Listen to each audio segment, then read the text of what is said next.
Hello, I'm Xander. Welcome to this Django ORM query challenge. Now you can follow along with these challenges like a Django ORM workshop or tutorial if you're just getting started out, or use it to test your current Django query skills.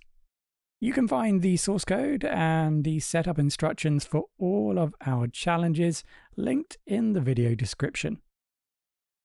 Right, so in challenge 2.7, we looked for products that started with a letter. So in challenge 2.8 here, we're going to try and build a query which returns products ending with a letter, in this case, the letter E.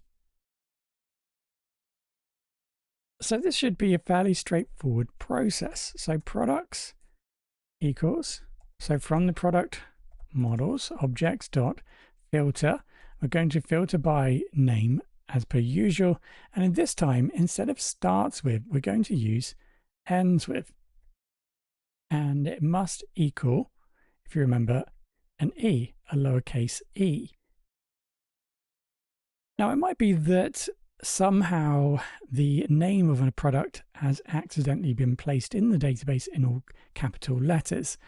So let's just change ends with the I version, so we can capture both products that have capital E and lowercase e defined in the last letter of its name.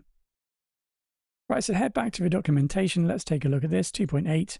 Try this out, and it looks like we're returning products that end with a capital or lowercase e.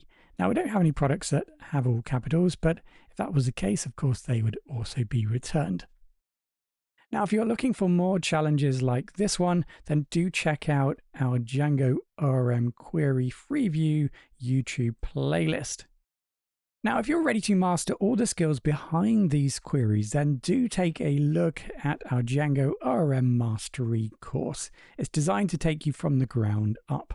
Now, all the links to the playlist and course is in the video description. Don't forget to like and subscribe to the channel for weekly promotions, discounts, and Udemy course giveaways.